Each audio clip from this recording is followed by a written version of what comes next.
And Hey, Daddy, this is the man of the champions, Bill Fonzie Alfonso, giving a shout out to Something else. something else, Daddy. This is Nikolai Volkoff, Great Warrior Wolf, and you are listening to Something Else.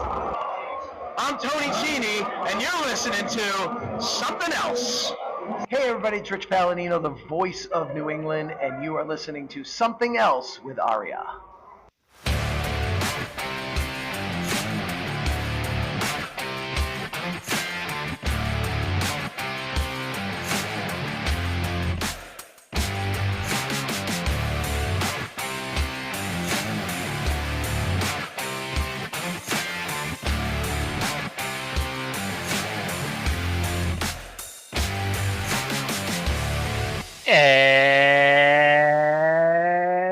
welcome to episode number 279 of Something Else.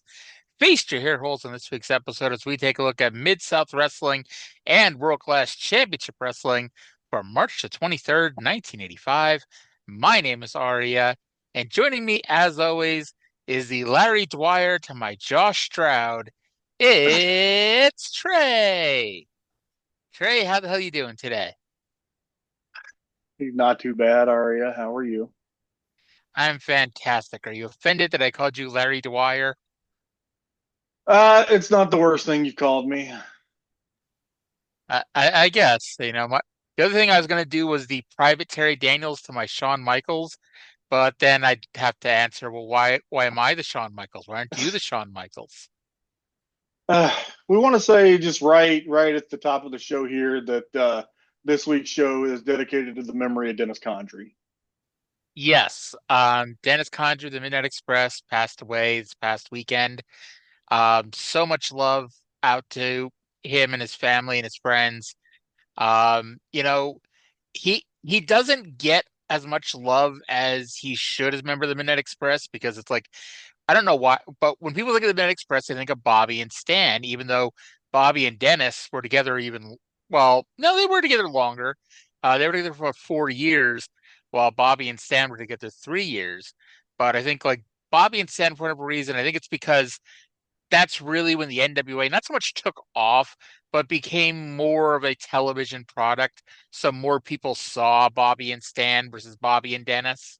Yeah, because when did they change? Was it when did Dennis leave? Uh, Was it early '87 or early '86 or '88? I 87. mean, 87. Okay. Yeah, it was like February of 87. And Dennis, he would. Everybody knows the Midnight Express was one of the greatest tag teams of all time. Dennis Condrey and Phil Hickerson in Tennessee. There's like, God, I wish that there was more footage of them just in general because they were a hell of a team too. And man, like Dennis was one of the people that when I really started to kind of get an eye for how this shit is supposed to work. Like Mm-hmm. Dennis was one of the people that I'm like, oh, that's what you're supposed to do. That's how you. He, his body language and the way that he emoted made wrestling look like a spectacle in the way that it's meant to. Not, it substance accentuated by flash rather than flash in place of substance. And actually, to answer, the question I asked, I think all the reason why people remember Stan more than Dennis is because Dennis, he wasn't as flashy as Bobby, and he wasn't as, I don't want to say charismatic, but as fine, well, openly charismatic as Stan was. He wasn't as pretty Because as Stan. What was that? He wasn't as pretty as Stan. No, no. Stan was a very pretty man. Yeah. And I mean, it's too bad that Midnight / original Midnight angle got kiboshed in 88, 89. Fucking Jim But Herd. again, God damn. I'll be honest, I would have been interested to see what was going to happen because the original plan was to boot Randy Rose and to get Dennis Condrey a new partner, and Dennis didn't want a new partner. And all due love and respect to Randy Rose sucked. I've not seen I've not seen very much Randy Rose. But like everybody everybody know Bobby Eaton, fucking great. He's a natural. You cannot aspire to be Bobby Eaton. Dennis was a master craftsman, and Dennis is the like. If I was a wrestler, Dennis Condrey would be somebody who I watched every bit of tape I could find on. Yep. To this day, I would tell people, I don't know why they'd ever ask my opinion, but to this day, if a young wrestler would ask my opinion, I tell them to watch Dennis Condrey, watch the Midnight Express, and it's like, you know, I know it I know because Jim Cornette is, a very toxic figure in wrestling modern day. You're gonna get people, oh, Midnight Express, I'm not gonna do that. I'm like, dude, it's like, go back and watch, go back and study those tapes, and it's like, you're gonna get something. You're gonna figure out how to do shit by watching this shit from Dennis Condrey and by watching Bobby Eaton, and it's like, there's gonna be light bulbs going off in your head when you're watching it. Yeah. And it's like, because I mean, other than the NWA run, there is not a lot of Dennis out there. Even the AWA run, like I know they were on ESPN there for a while, but you don't see a lot of Dennis even in the AWA. His stuff being up elsewhere. Yeah, and Um, there's like was in Memphis at times when he wasn't working the other end or uh how do we have like that period of Continental where like Dennis and Randy and Norvell Austin were like the original Midnight Express? I don't even know how much of that stuff is out there. I'm gonna say I don't think there's very much at all, if any. Yeah, there's a lot of Continental stuff, but I don't think it's like as much as when it was still the Pensacola end of Southeastern. But yeah, Dennis And was fucking great, and we're very sad to see him go. And the Bobby and Dennis version of the Midnight Express is in my top three tag teams of all time. I don't know why I never really thought about this much until now. Like I'm trying to picture Dennis Condrey and Norvell Austin as a team. Like I know they were, but it's just like it doesn't compute, you know? Especially when you throw Yeah, Randy Rose in there. It's like, man, it's quite the trio right there. yeah. And then they did the Freebird thing where it could be any two of them. It started with Condrey and Rose the tag team, then it became a 3-man team with Norvell. I always love that it's the Freebird rule. We watched World Class for 2 fucking years. The Freebirds never did the Freebird rule. Yeah, when did they actually do that? I don't know, but I was waiting That's for it. It never happened. Like, but it's like, yeah, they had tag matches every so often, but it was never a case where any two of them could defend the tag team titles. It just became that's the Freebird rule. I'm like, why? I have heard Watch. some younger folks suggest that we call it the New Day rule.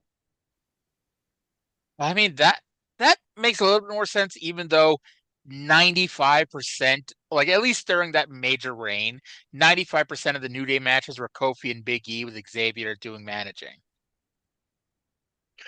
Well, You know, I think like if you look at the house show results, they really did swap out pretty much every night. It seems like it usually ended up being Kofi and Big E on like with all due respect to Xavier Woods, I think that was the Big E and Kofi was the strongest formulation. You remember didn't each pairing have its own name? I don't remember them, but I remember they had them. I don't think so. I don't remember them having their own pairing or their own name. I could be wrong, but I don't remember that Like anyway. I don't think it was something on TV. I think it was probably something that they explained on a podcast or something. But Oh, then I have no idea. I I'll be honest. The only time I've ever listened to a WWE produced podcast was when my brother had control of the radio and I was forced to listen to a Corey Graves podcast once. oh dear. Yeah, I never willingly listened again.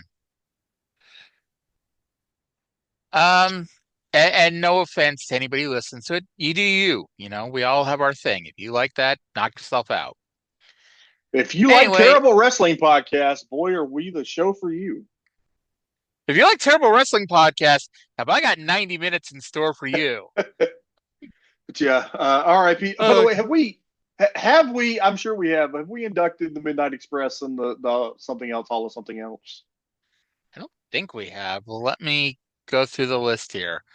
We've inducted Jim Cornette, but that, to be fair, doesn't say why he was being a motor mouth, just that he was being a motor mouth. No, Midnight Express are not inducted. So, do we want to do a blanket induction of the Midnight Express or anything in Yep. specific? No, that blanket induction of the Midnight Express and Jim Cornette. Okay. Do we want to put for any reason?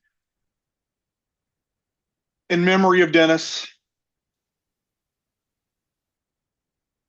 Okay, sounds good. By the way, since we're doing this on March 23rd, I hate to spoil things for people who think we're up at midnight, I guess, doing this.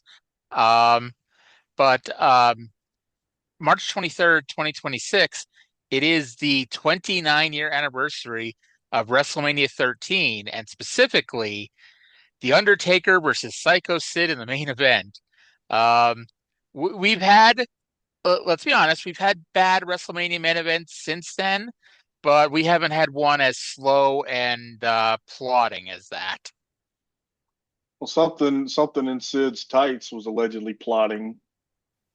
Allegedly. I don't think that ever got confirmed. It's always been, you know, one of those rumors out there. This is And also also the old, the. I'm Mhm. sorry, you may have been about to say what I was going to say. Go ahead. It's technically the 25th anniversary of the day that it was announced that the WWF bought WCW, because it was the Yes. Friday before the final Nitro. Yeah. And I didn't have internet back then, so boy was I confused when I turned on Nitro and it was Vince. Yep. So do you remember the Slammer? The It was a Slammer? it was a weekly wrestling column syndicated in newspapers around the country. No. So it was a weekly newspaper column syndicated in newspapers that are all in the country, of this guy talking about inside pro wrestling news. And that's how I knew that Eric Bischoff had bought WCW, because he talked about it in his column every week. And so that was the last thing I knew, was that Eric Bischoff bought WCW, and suddenly one week Vince McMahon is on Nitro. Yeah. Like, So if I remember the order of events right, they announced the sale to Fushient, and then they canceled the TV, so Fushient canceled the sale, and then Vince got it. correct. Because they announced the sale, but it was never finalized. It was like, we've reached a deal in principle, but they were still crossing the T's and dotting the I's. And then in like early March was when uh, AOL Time Warner hired Jamie Kellner to take over TNT and TBS. And the first thing he did was cancel Buffy the Vampire Slayer, much to other people's think that the first thing he did was cancel wrestling. But the second thing he did was cancel wrestling. And the thing is, if that deal with Fusion had been signed a week before, Jamie Kellner couldn't have done a damn thing about it, because in that contract was a 10-year guaranteed deal for one show a week, because they were going to cancel Thunder and put Nitro on TBS. And if they were signed it a week before, that would have been finalized. And who knows how wrestling would have been the entire decade of the 2000s. And then it didn't, and Jamie Kellner was able to do that. Two worst things to ever happen to wrestling were Vince going national and Vince buying WCW. It really sucks, because like we all know WCW sucked at the end. Like, those last couple of years were brutal to Yeah. watch. But like, at the end of the day, it's like, I still liked it because it was different to some degree, at least. I liked watching Nitro, at least for that hour when it wasn't head to head. And even when Nitro epically sucked, it's like, okay, Raw went to commercial. let me flip over to Nitro for 2 minutes. It's like Yes. I missed being able to do that. And that's kind of like when Impact tried to go head to head in 2010, I was like, I was one of those people. I'm like, I know they're about to get slaughtered, but just because I want something to come of this, I'm going to watch Impact every week on Monday live to try to whatever teeny boost to their rating I can give it because I want there to be something here. And of course, it was never going to be anything like that. I say there are people who say for different reasons, mostly because of all the WWE and Vince reasons that WCW should have won. And I've heard one of the better jokes that I have come out with was somebody saying, "Oh, y'all are acting like WCW wouldn't have taken the Saudi deal," and I said WCW would have taken the Saudi deal and still managed to lose money on it. That is true. Now, here's the thing: would Ted Turner have taken the Saudi deal? Because, like, Bischoff's told the story, and of course it's Bischoff, so you got to take everything with a grain of salt. But apparently there was some deal that he had put together with China that he was going to like broadcast the WCW shows in China, but he had to get signed off permission by Ted Turner because somehow it had something to do with Rupert Murdoch. Somehow Murdoch had something to do with the deal with China, and so he had to get Turner's permission to do it. And it was in that meeting that Turner did the Eric, what do we do to compete with WWE? Even though that was the name of the company at the time. And by the way, my Eric Bischoff doing an impression of Ted Turner is really bad. No shit. Um, but yes, I don't. I'd have to go back and again reading Bischoff's book. It takes you 20 minutes, but it's like, you know, I know there's some story in there about having a TV deal with China, which It by the was way didn't funny. end up happening because, well, When you said he made a deal with China, I thought you meant something else, and I was so confused. you were thinking Joni Lauer. I was thinking China with a Y. Yes. Um, who was it? When Black China started becoming a thing, all I Yeah. could think was African American Joni Lauer. It's some Yeah. not That's not the worst thing I ever thought. When Kamala Harris her name started coming up more and more nationally, I thought like when I saw it on like the Google trend thing, I didn't see what it was. I thought people were searching for Kamala the wrestler, Because whose name is Jim Kamala's Harris. real name was James Harris. Yeah. Oh God. Well, speaking of people named Jim, let's go to the start of Mid-South Wrestling. We have a long intro, and it's actually in kind of parts, but let's go to the first part of the intro with Jim Ross and Ted DiBiase, the former North American champion. Hello again, everybody, and welcome to another exciting hour of Mid-South Wrestling. I'm Jim Ross, and along with Joel Watts, we'll be calling the action today. A tremendous hour in store for you. Today you will see a 4-team elimination tag team match. Those 4 teams in the ring will be the Rock and Roll Express, the Dirty White Boys. You will also see the great team of Brad Armstrong and Tommy Pritchard and Jake the Snake Roberts and Jack Victory. You will also see, ladies and gentlemen, today on this hour, Terry Taylor go against General Skandar Akbar's 400-pound Kamala, the Ugandan giant. Impressive newcomer, the 320-pounder the Barbarian, will also be here. And ladies and gentlemen, here with me now, Ted DiBiase. And right now, Terry Taylor is the new North American heavyweight champion. And obviously, Mid-South has talked with Terry and has come to this decision that one man cannot fulfill the commitments for both championships. The television title is now vacant, and we'll start our television tournament right here next week on Mid-South Wrestling. Goes ahead and gives up his TV title. I think you better bring what belongs rightfully to me, that North American heavyweight belt, down here and give it to me today on this show before he goes to that ring and Kamala kills him. I'm going to tell you what, I'm filing a protest. It is not right. I did not sign anything. Nobody put a contract in front of my face. I did not sign a contract saying that I would defend the North American title against Terry Taylor.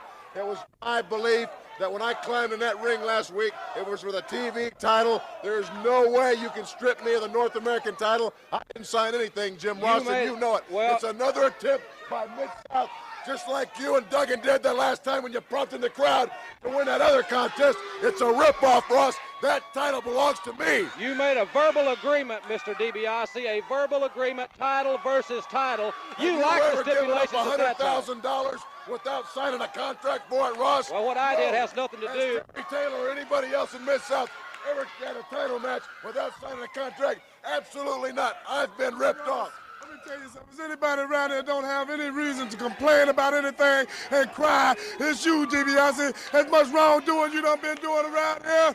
You done jumped people in the parking lot, busted out their car windows.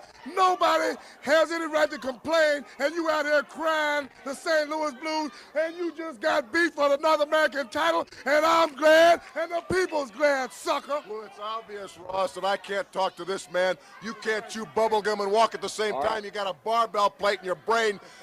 I'm leaving. Well, fine. Ted DiBiase is not the North American champion. Terry Taylor is, ladies and gentlemen. Hacksaw Reed here with us. Butch, I know there's a lot of big things on your mind. It sure is. You know something, Ross? I want to make a couple of statements here. Butch Reed has got to get back in contention because I am a contender.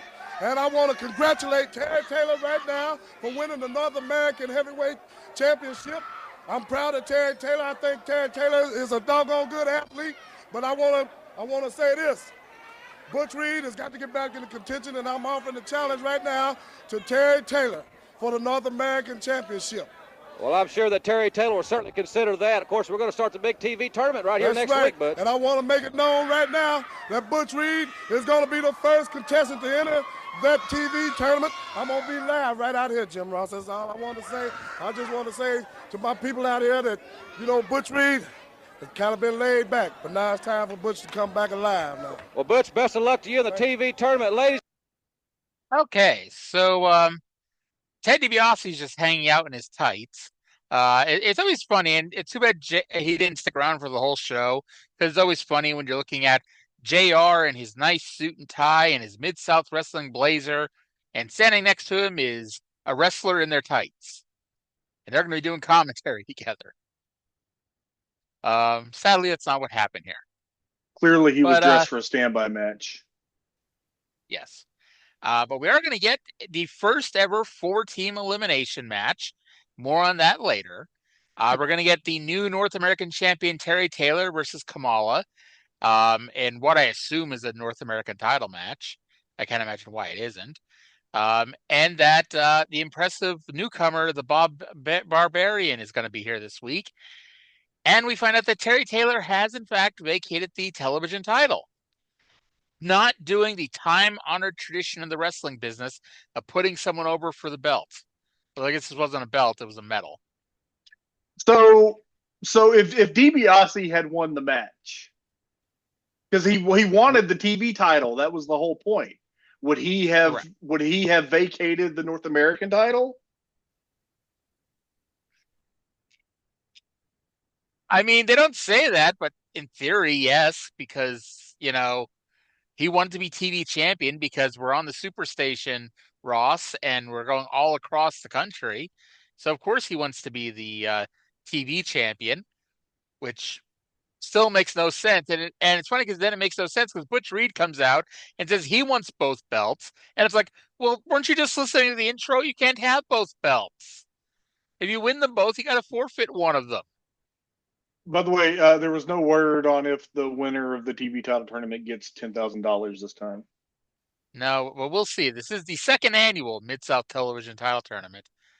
Like, I don't want to spoil things too much for you, but they do a television title tournament, it feels like every spring. Huh. Yeah. It's like the All Japan Tag Tournament, I imagine, where they just vacate the tag titles going into it. Yeah, they did that in like the early 90s. This is probably the first time anyone has ever compared the Mid-South Television title to the All Japan tag titles.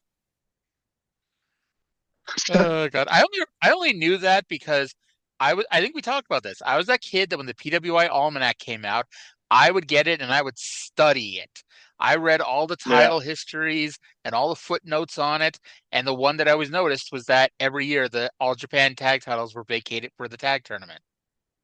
Yeah, that was that was in the early '90s. They didn't keep doing it, and they've done it like a couple of times. Like I think they did it a few years ago, but it was only like a rule for a few years in the early '90s. I guess that's fine. I mean, I would have liked it to continue just because I like tradition like that. Anyway, DiBiase was upset that he got screwed in the first and second ever Mid-South self-proclaimed best dressed man contest. Butch Reed, he says he could have been a contender. Well, I guess he said he was a contender, but yeah, he wants both titles. And I guess the one good thing, if you want both titles, but you fail at one, well, there's always the other one. Yeah. Gotta have options. Any other thoughts on this intro before we play the next little blurb? I think we've got all we're going to get out of this here intro. Okay, so let's go back to JR. Remember last week's show went off the air with the Dirty White Boys and the Rock and Roll Express staring each other down. Let's go to JR let's go to JR with an update on that. Ladies and gentlemen, a lot of exciting things have happened right here on Mid-South Wrestling over the years. And I've been fortunate enough to be associated with this tremendous organization for quite some time. But last week, after we went off the air, the darndest fight I've ever seen anywhere occurred. The Dirty White Boys, you saw them at the very end of the hour, challenged the Rock and Roll Express. Well, that situation became much more than verbal after we went off the air. I want to show you some footage now. There'll be no commentary because we have broken down our set and we're going back to our dressing area. When this fight ensued, let's see now exactly what happened. All right. So, okay, maybe you got more out of this than I did. This was every four-way fight we ever see on this show, complete with all the jobbers and all the referees running in to break it up. I can tell you. We get this 3 out of every 4 weeks. Just because it did it away from the ring, it had worse lighting than usual. I believe I can tell you exactly what happened here. Dundee told Watts he wanted to do the Tupelo concession stand brawl in the Irish McDill Boys Club, and Watts said you could do it, but you can't break anything. That would make things more difficult, wouldn't it? This was not as good as either of the famous Tupelo concession stand brawls. Head exploded right there for that comment. Head exploded. I do have to give kudos to the production staff of Mid-South because this happened seconds after they went off the air last week, and they'd already broken down all of the set and everything, according to JR. Mind you, I could swear I saw it in the background fully erect, but what do I know? Hate it when I'm in the background fully erect. That's what she said. So White Boys and the Rock and Rolls are headed for disaster of some kind. But I'm traveling down the road and I'm flirting with disaster. I'm sorry, I really shouldn't sing.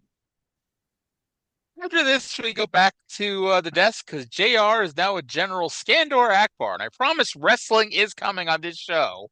We just front-loaded promos. And I bet this doesn't come back to bite us in the ass at all.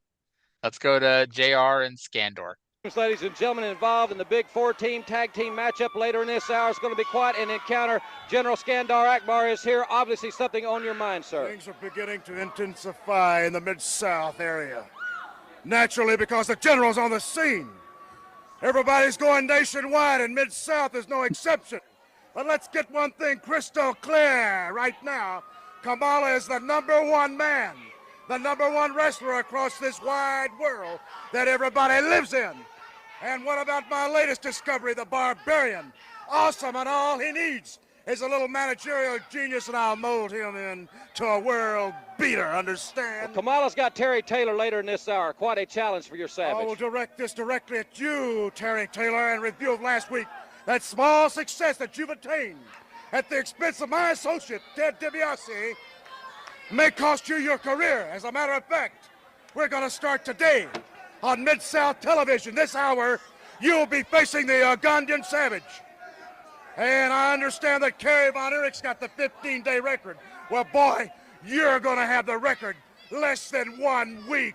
And why is that North American crown up for grabs? Well, I told you things are going to intensify, and I mean it. When the general tells you something, you understand. All right, General Skandar Akbar, you've had your say. Ladies and gentlemen, we'll be back with the Barbarian right after this.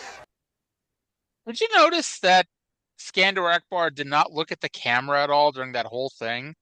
He was staring down at the desk the whole time. He'd be pointing at the camera, but he'd stared down at the desk the whole time. Maybe I just never noticed it. Does he always look down during his promos? Not that I've ever noticed. Yeah. Well, if he has, it's never been noticeable, but it was definitely noticeable this week, to me anyway. What record does Kerry have exactly? Kerry has the 15-day record. Wasn't it 18 days? I don't know, but Akbar apparently thinks it's 15 and also thinks it's a record of some kind. But also, even if Kamala beats Terry Taylor for the North American title this week, it still doesn't break the record for the shortest NWA title reign ever. It was Tommy Rich, right? Yeah. Plus, this isn't even the NWA title.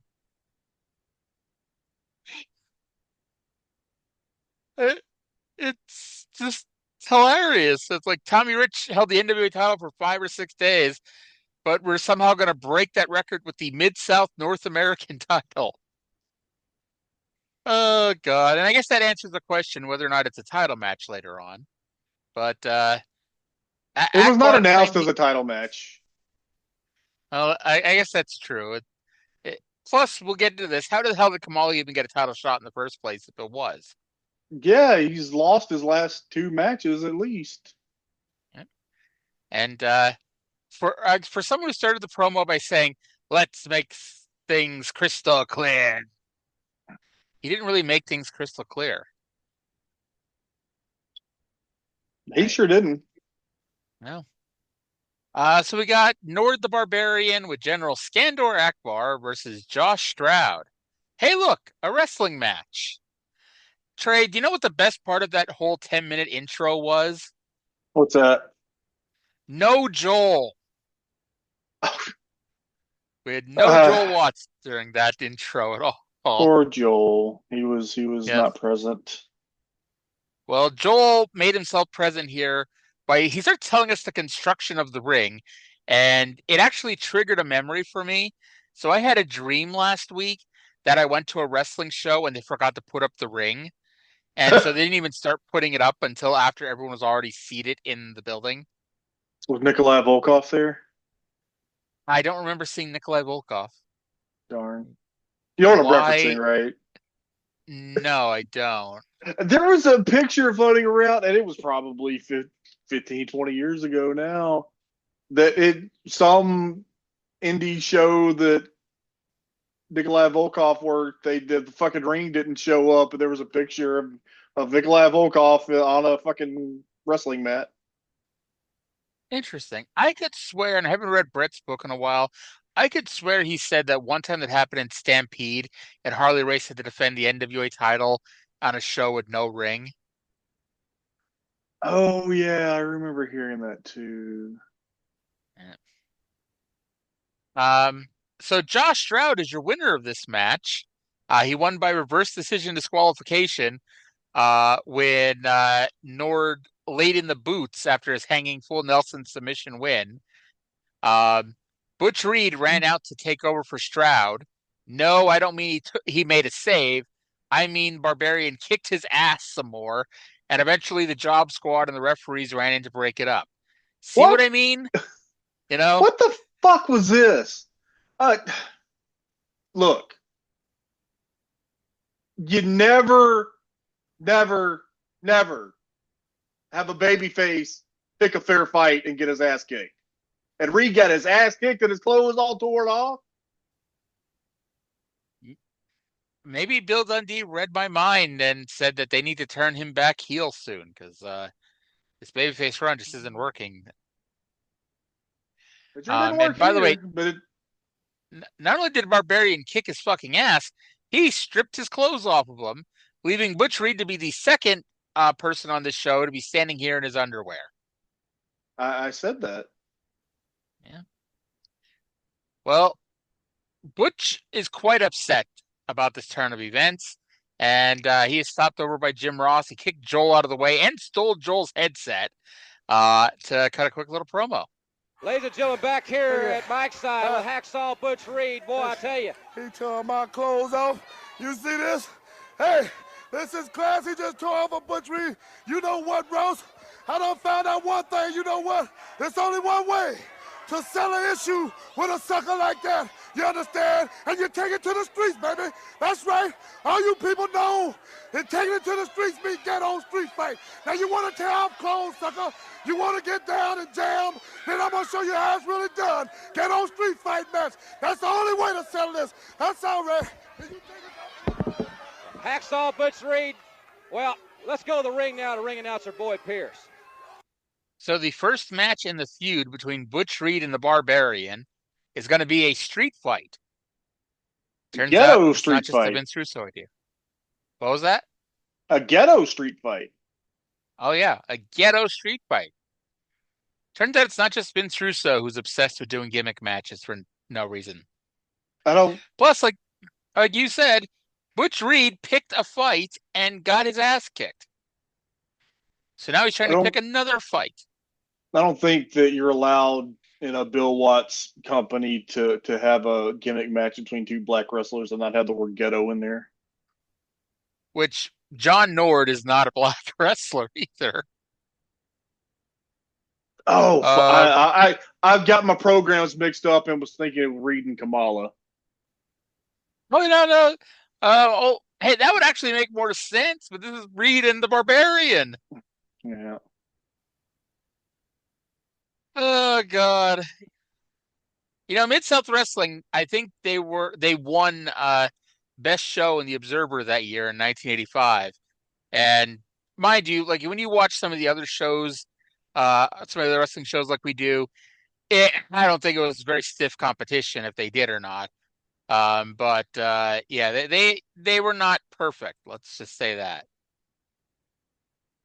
Yeah.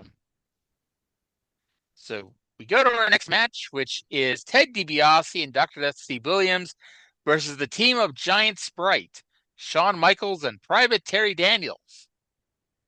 Now, remember like 2 weeks ago when both Shawn and Terry were wearing shiny jackets? Neither of them had one this week. Yeah. Private Terry Daniels went from his Marine Corps uniform with the wrong insignia to his nice ring jacket to now he's just a job guy in his trunks. Yep. Which I mean, he never really was much more than a job guy. Like I think he won a match, and that was about it. It actually reminded me of when we started this.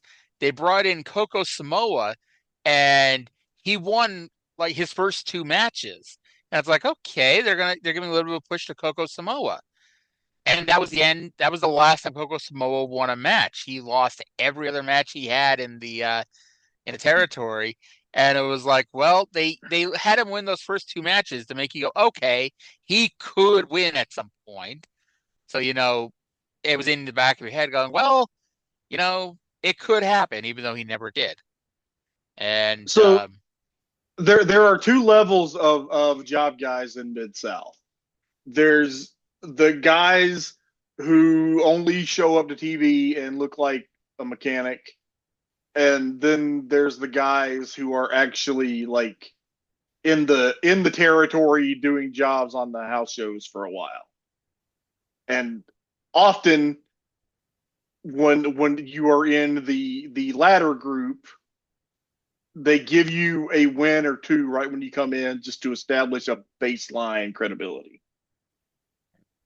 By the way, to answer the question that I brought up earlier, Mid-South does win the 1985 Wrestling Observer Best TV Show of the Year award. In second place was All Japan, third place Memphis, fourth place New Japan, and fifth place was, and I quote, Japanese Girls. My favorite show, Japanese Girls. Look, I am not even going to ask what the hell that is. By the way, Jack Victory wins Rookie of the Year over KJ Muto and Shawn Michaels, and also John Nord and Shinya Hashimoto. What a class for Rookie of the Year! That's appalling.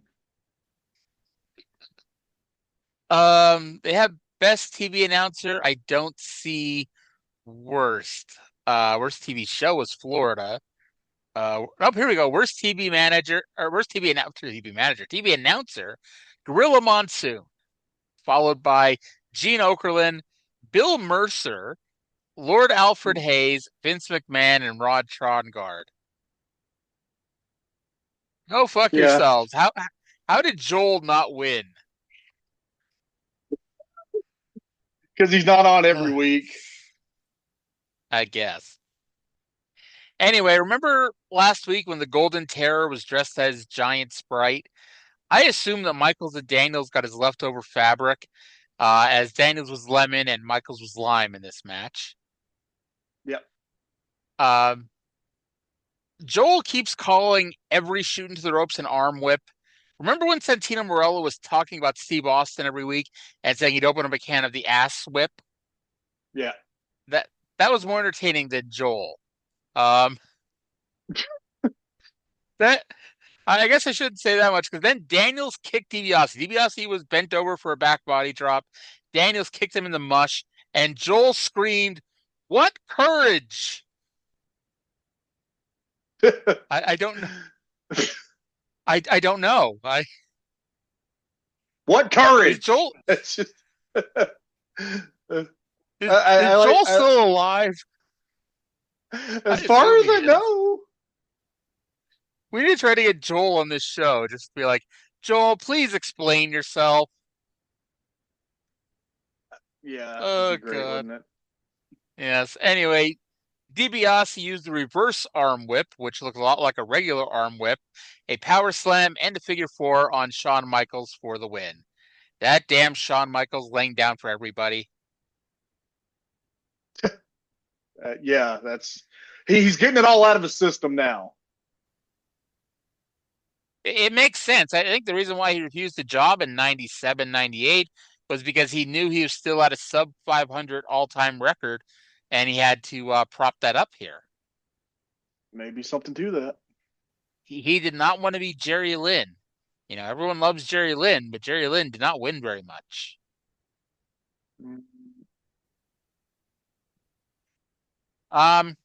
So here we go. North American champion Terry Taylor, who is a bitch, a stooge, and a degens, versus Kamala, who is a cannibal, with Friday and General Skandor Akbar.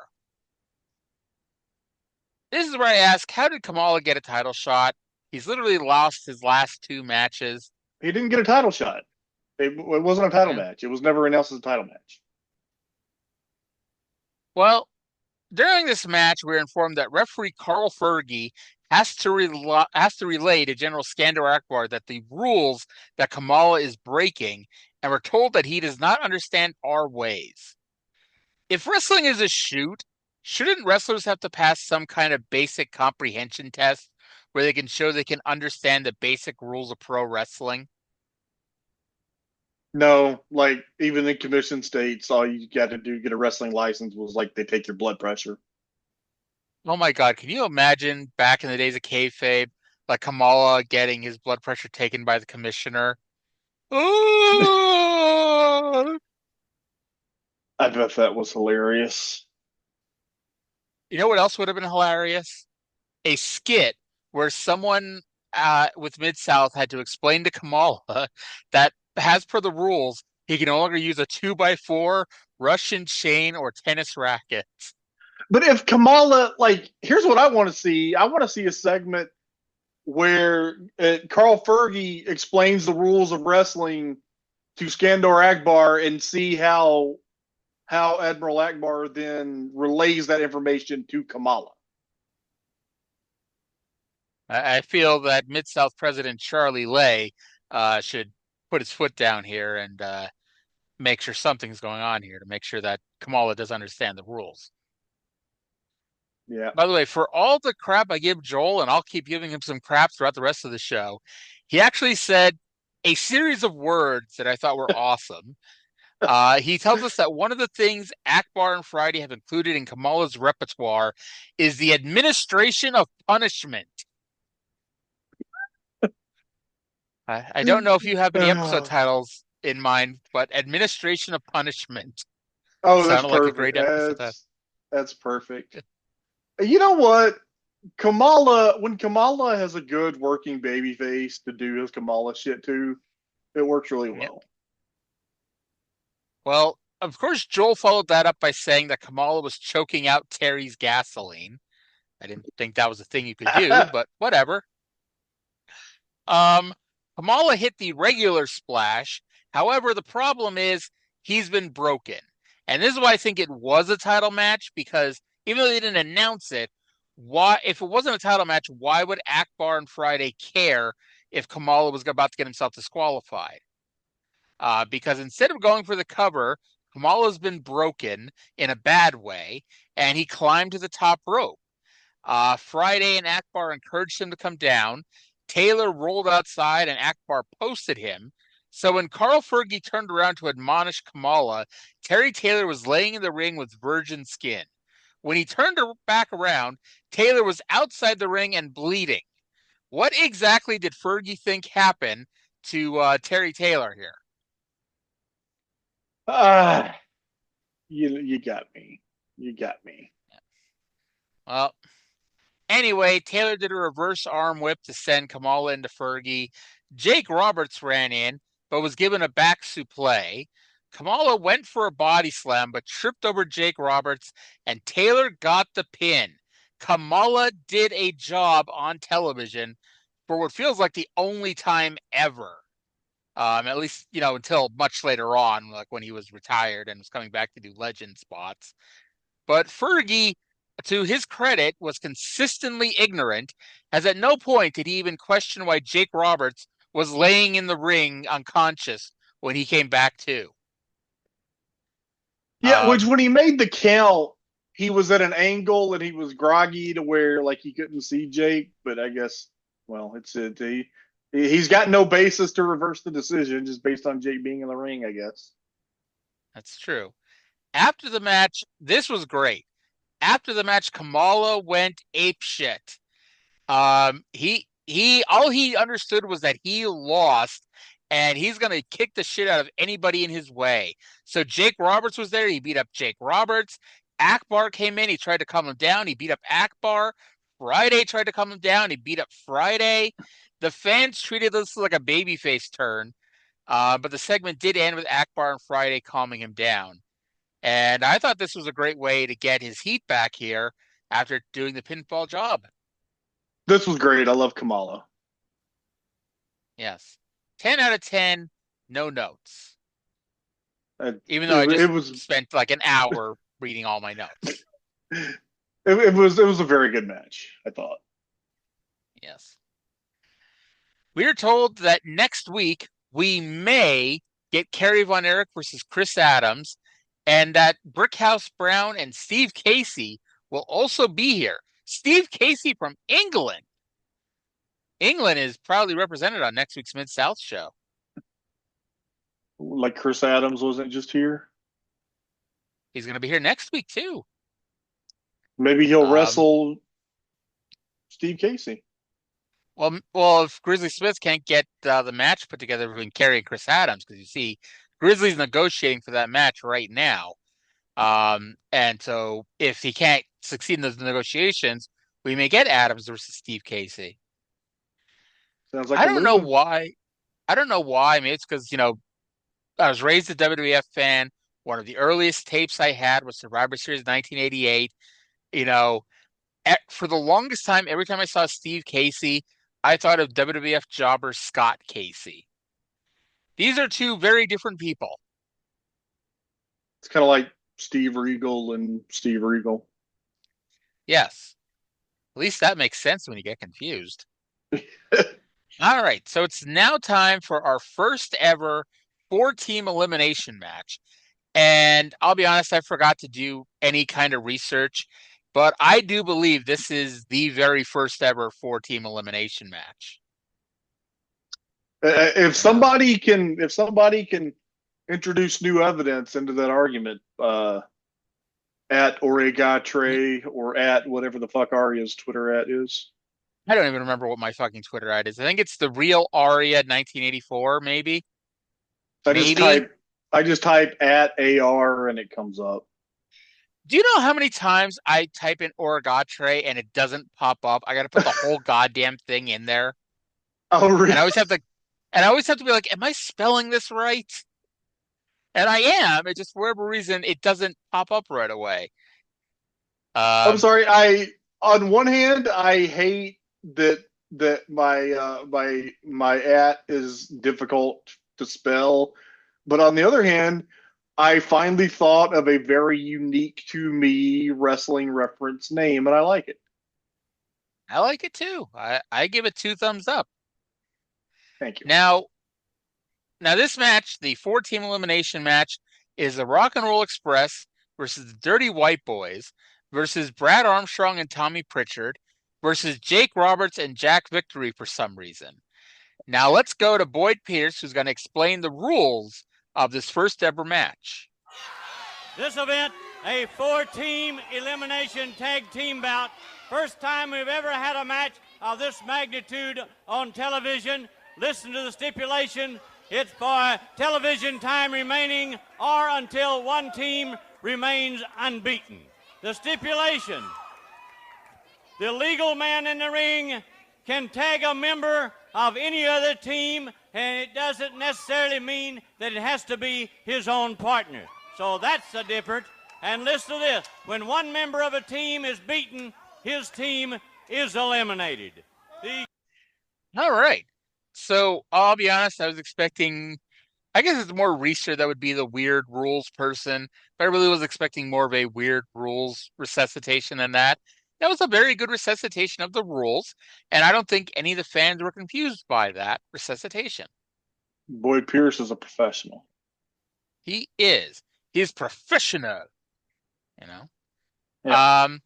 So for historical purposes, the first 2 people to start the first ever 4-team elimination match are future SMW rivals Ricky Morton and Tommy Pritchard. Brad got multiple near falls on Jake, who slithered into his corner and tagged out to Jacko.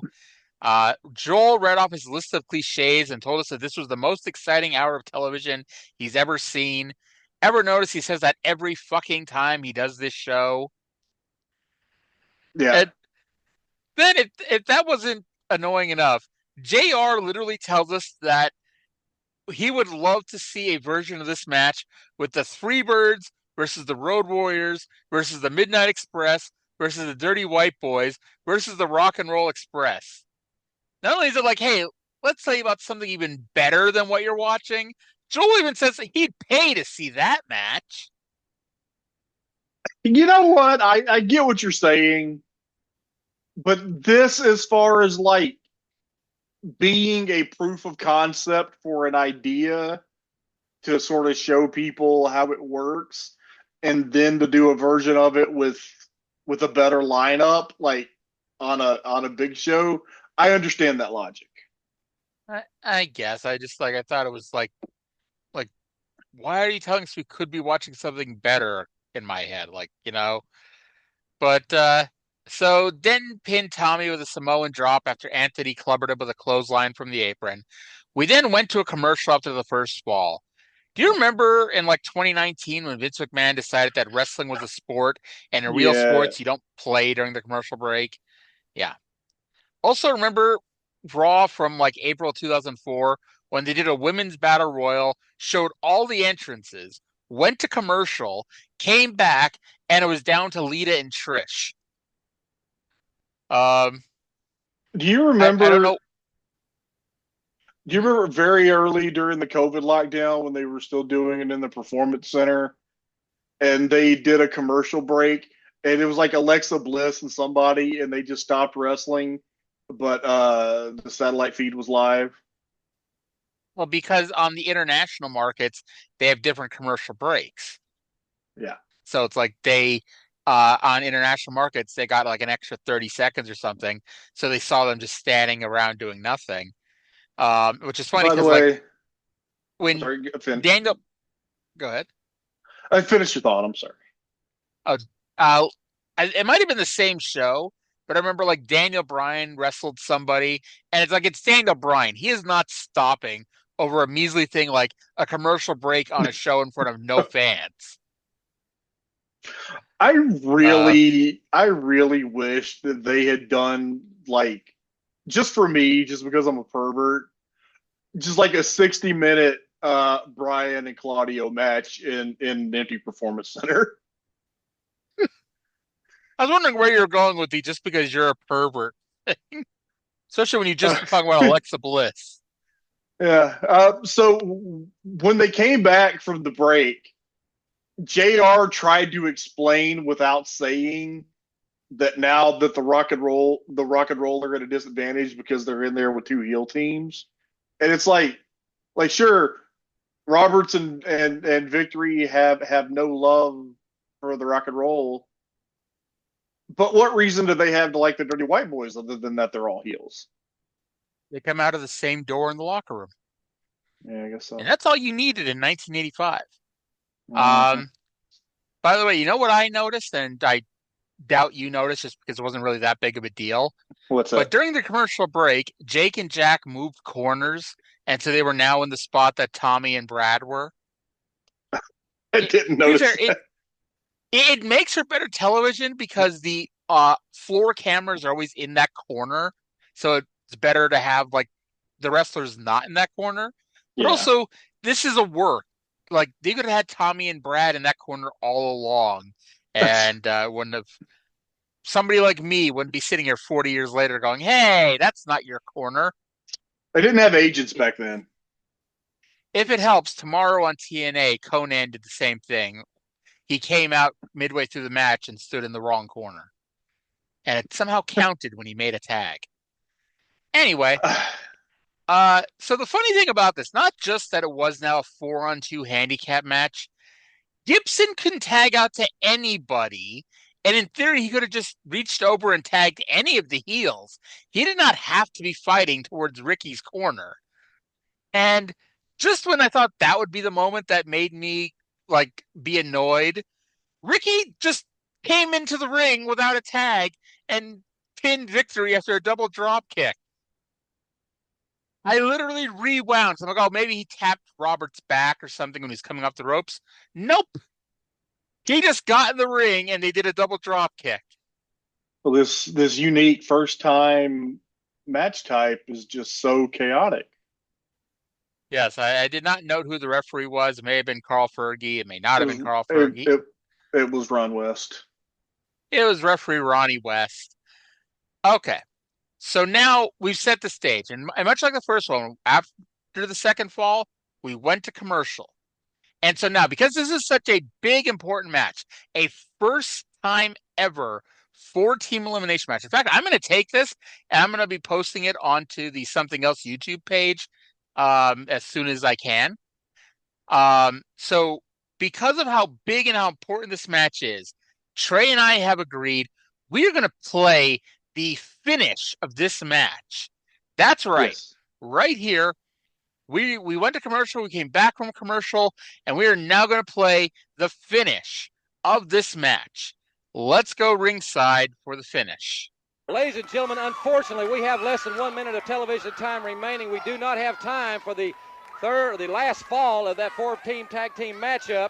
But I'll tell you, next week we have a great card, Joel. We've got newcomer Steve Casey. Yes. There's no finish to this match. In all fairness, there is a worse finish on the other show this week, and there was a worse finish on the show we reviewed last week.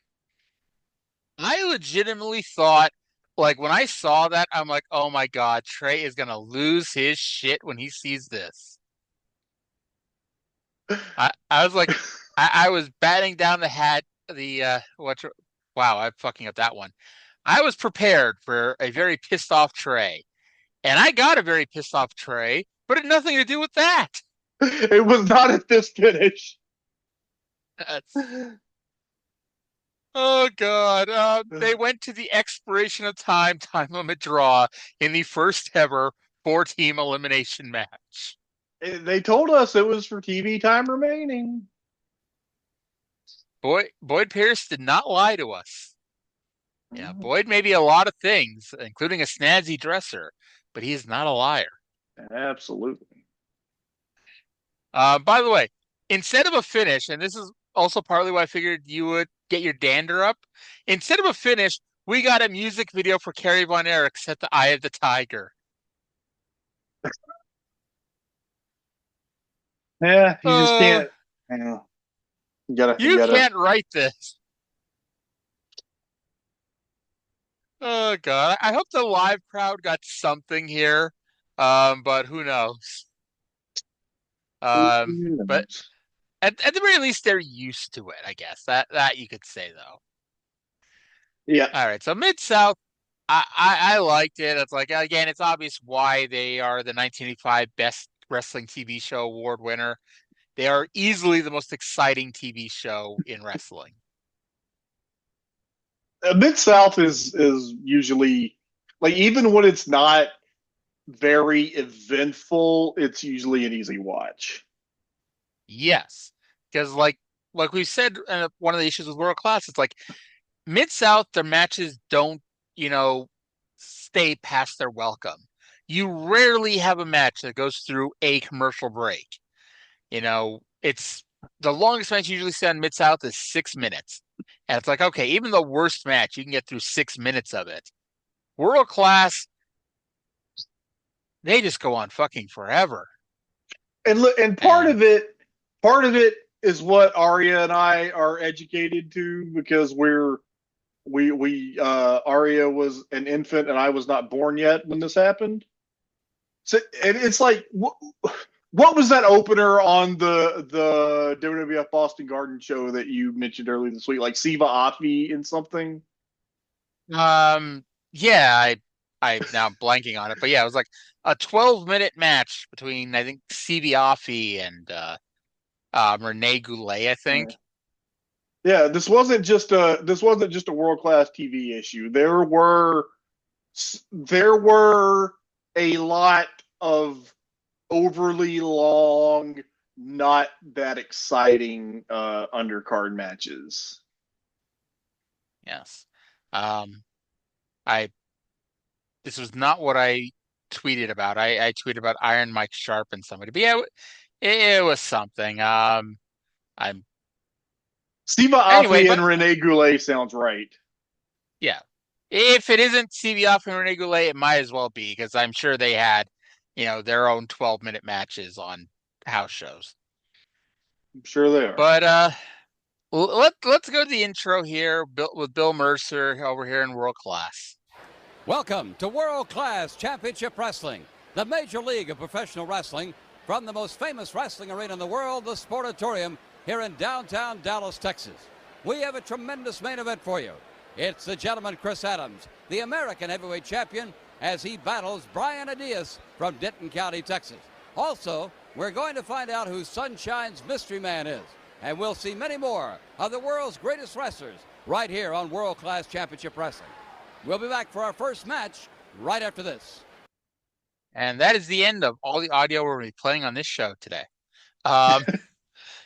So, big main event, Chris Adams versus Brian Adias from Denton County, Texas. And yeah, that was certainly the match that happened last on this show. Boy, was it.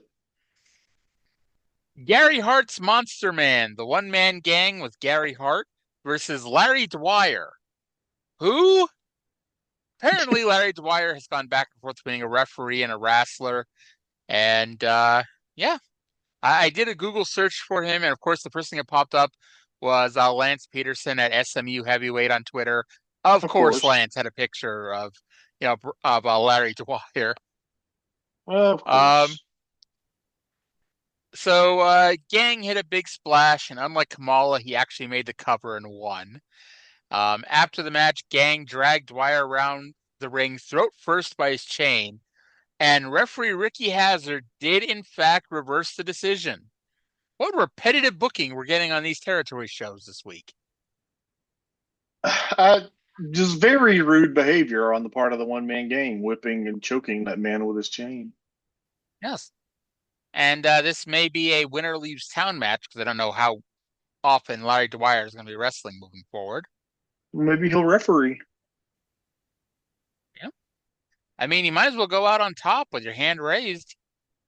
Right. Larry Dwyer not following the time-honored tradition of the wrestling business. Larry Dwyer screwed Larry Dwyer. Silly.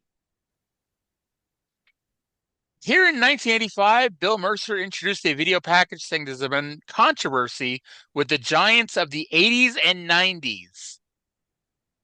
And it was footage of Kamala, Andre, and the gang. And they showed that Andre and Iceman versus the Super D's match you've seen a couple times already. Mm-hmm. Just some clips of Kamala and Andre the Giant and the one-man gang.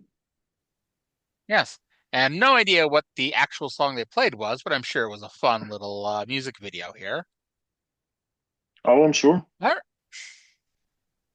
So, Rip Oliver is in the ring. And all of a sudden, from the back comes Sunshine and Chic Hercules Hernandez. Which I got to tell you, that is not who I thought it was going to be. I got something to say about this.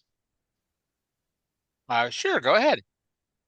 So it's Hercules Hernandez, and Cornette sells it like $1 million. And then Bill Mercer ruins it by saying that Cornette doesn't know who he is. Now, the problem with that is that the reason that Cornette's sell of it was so great was because he knows who it is. Hercules Hernandez was his bodyguard in Mid-South 6 months ago on a television show that lots of people in your TV markets also get.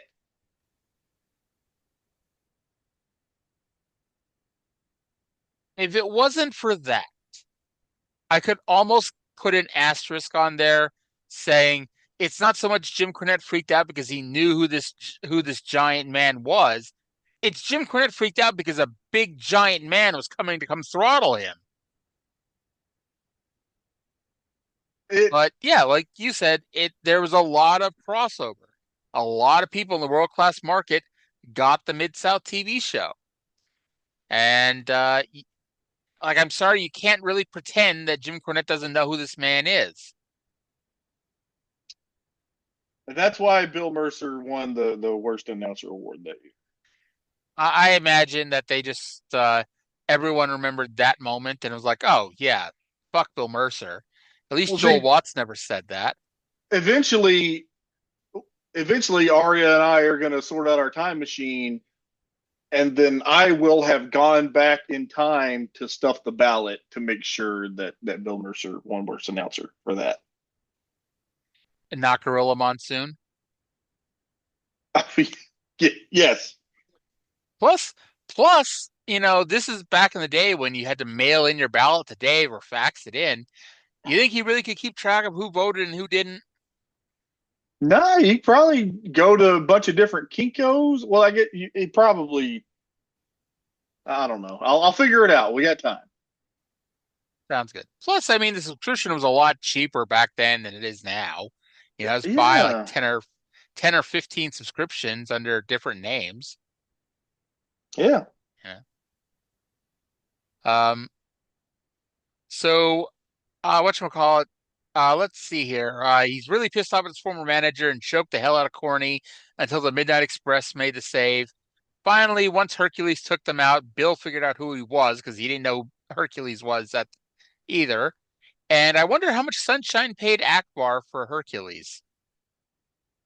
You think she paid him? I would assume so, because Hercules or General Skandar Akbar had the contract. Akbar hasn't really been on this show since he started being a fixture in Mid-South again, has he? No, he really hasn't. That's why Iceman had to follow him over, and then Iceman was like, you know what? I'm getting my ass kicked too much here. Let me go back. somehow, even though the bell never rang to start the match, Hercules defeated Rip Oliver by count out. Yeah, apparently there was a match here, even though I never heard a bell or anything. Now, here's the funny thing. We've seen a lot of bad Sunshine promos, and they've been building this up now for weeks. For weeks, that Sunshine was going to have her man here and help her take out Jim Cornette and help her take out Gino Hernandez and all that. And it's like, there was no build to it on this show. It was, we came back from commercial, and Sunshine is marching to the ring with Hercules. There was no promo by Sunshine. There was nothing. Did they cut something here? What was that? Did they cut something here, do you think? Because it was awkward. Maybe, but even then, it's not like Sunshine was in the ring and Hercules came out. She was walking to the ring with him. Yeah. Like, if anything, I think they cut out a Cornette promo. Why would you ever do such a... Because we needed war crime. We needed time for the next two matches on the show. Motherfucker. So, I opened up a can of worms, ladies and gentlemen. We were 12 minutes and 35 seconds into a 44-minute and 58-second show. And there were only two things left on this show, which were two matches. And the first one was Johnny Mantell versus Kelly Kiniski. And I saw that. I saw how much time was left on this show. And I said, fuck that shit.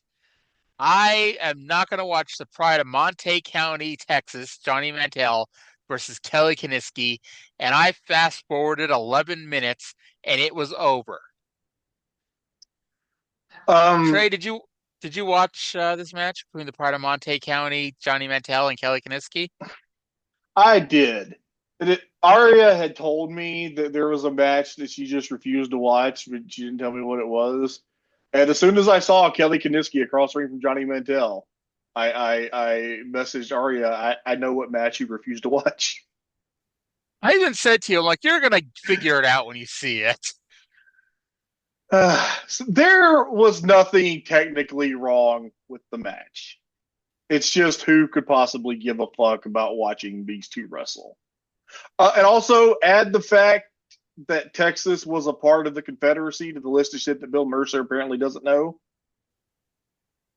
Anyway, they had a match. It was fine. Kiniski tried to do an O'Connor roll. Mantell held onto the ropes and then folded it up and pinned him in 10 minutes. It was fine. It was not offensive. It was, who the fuck cares? So we actually got a finish? Yes, we did. Was Ken Mantell sick that week? He was sick. He was sick when he booked this fucking show. So here is the main reason why it's a can of worms to just say, fuck it, I'm not going to watch, a random match on World Class that has nothing to do with Buck Zumhoff. Where do you draw that line to say, okay, I'm not going to watch this match, but I'll watch the next match? Because here's the problem with this, that I guess I didn't think this out too well, although, I don't know, you think I just skipped the whole rest of the fucking show at this point.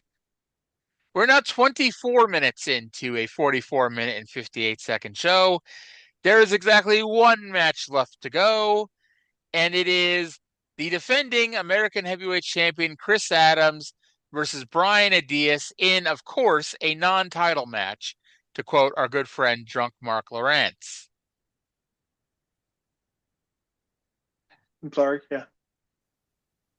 I'm sorry. I saw that there were 20 minutes left, and this was the announced main event, and I began to become deeply concerned. You're going to have to watch a 20-minute Brian Adias main event? Yes. And you know what? Guess this is... Had this match been a 20-minute draw or been 20 minutes with a pin, I would have been fine with it. Would have been fine. I guess the good news here is it didn't actually go 20 minutes. It only went 17. 16 for 16 minutes and 54 seconds of my precious life that I will never get back, that I could have used petting my cat or working on a project or learning something. I spent watching Brian Adias wrestle, only for the one-man gang to run in and cause a fucking DQ after 17 minutes.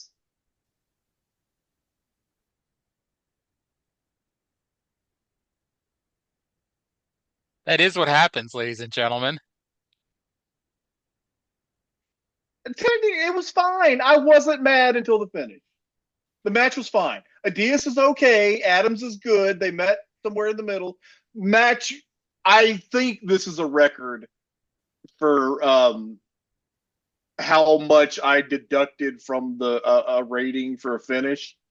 Because I was probably, a gentleman's 2.5.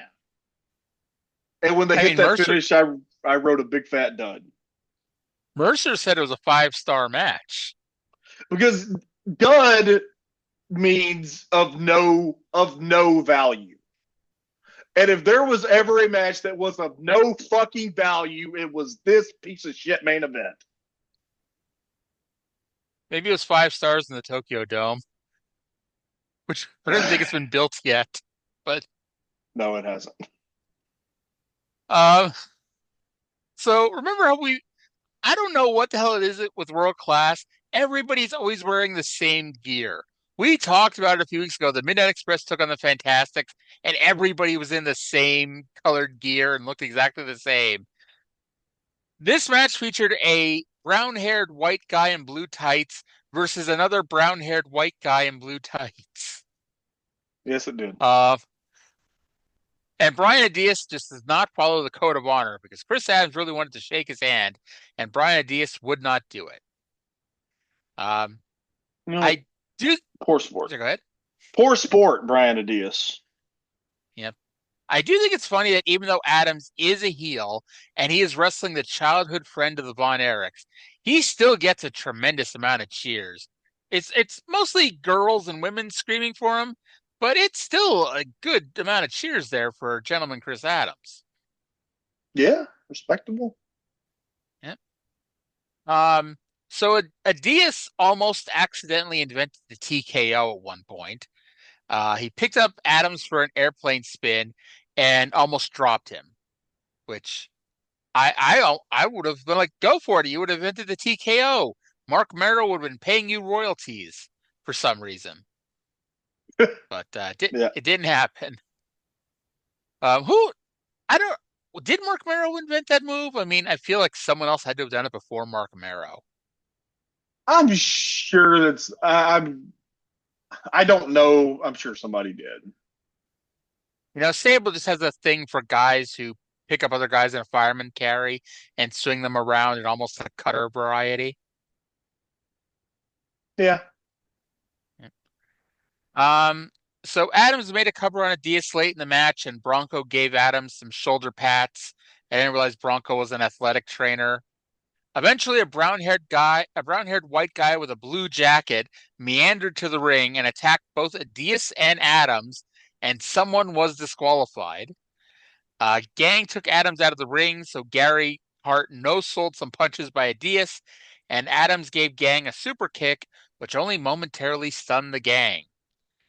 And at this point, Drunk Mark Lawrence informed us that the official decision was, and I quote, "All sides were thrown out because this bout is out of control. Good night, everyone. Please drive carefully." I was so fucking angry. I could see the smoke coming out of your ears all the way from Houston. I got nothing. I got nothing.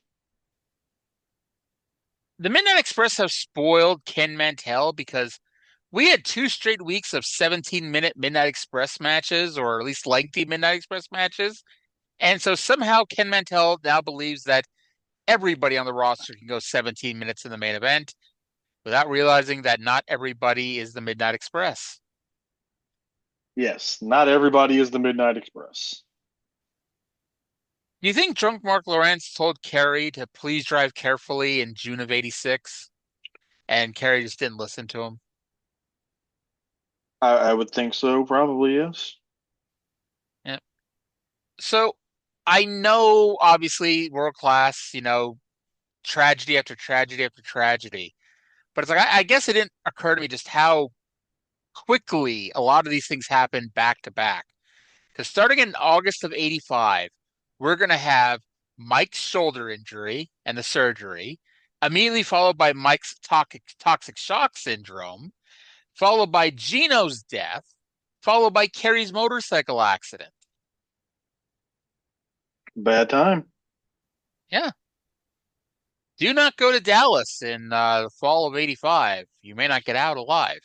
Literally. I sure won't. Yeah. And perhaps worse than any of that, Lance comes in.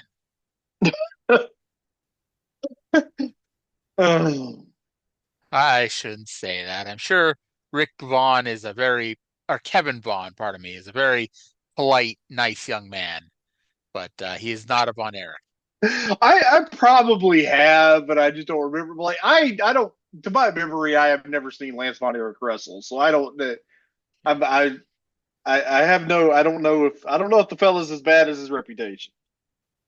Yeah, and the funny thing about Kerry, and we talk about Kerry this and Kerry that, he gets into his car accident, his motorcycle accident, with the exception of like a couple random matches with Brian Adias in February of '87. He is out for over a year. I don't think he comes out till back until almost Halloween of '87. He lost his fucking foot. It's surprised he came back at all. I mean, it's true, but it's like, I don't know. Like, and I know obviously Magnum TA never came back, but it's like, in my mind, there was never a giant gap of time where he was gone.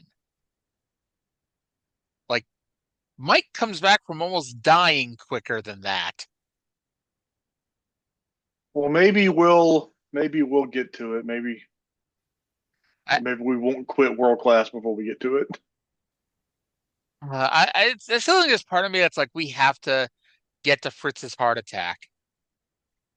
Like, it's like I don't know if we can make it that long, but it's like that's also the same weekend as the last UWF show, and dag nabbit, if I have to do the show by myself, I am making it to the end of the UWF. That's let's see, that's 87 or 88. End of '87. Okay, so we've got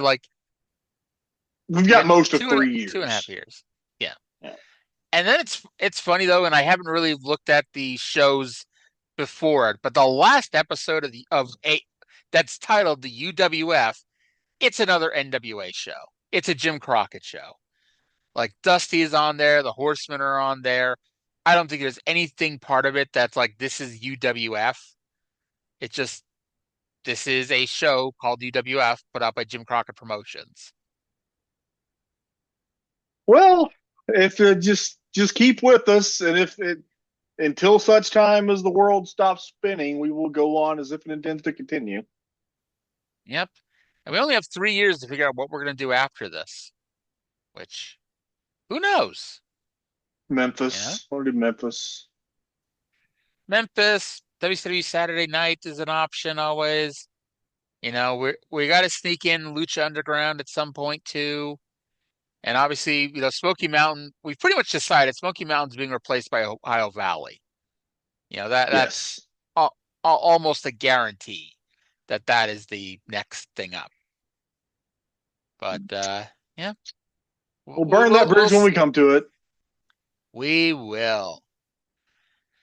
All right. Well, that's gonna do it for this show. Somehow we did not go nearly as long as I thought we were. Let me see if there's anything happening in the wrestling world that I want to scream about for a second. Apparently there were technical issues on the Raw stream today on Netflix. Oh dear. I know. I don't know what we'll do here. And also, it is now official. AJ Lee will defend the Women's Intercontinental title at WrestleMania against Becky Lynch.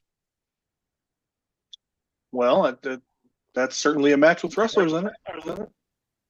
It is. Now, do you think either member of the Brooks family walks out with their gold after WrestleMania 42? No. Okay.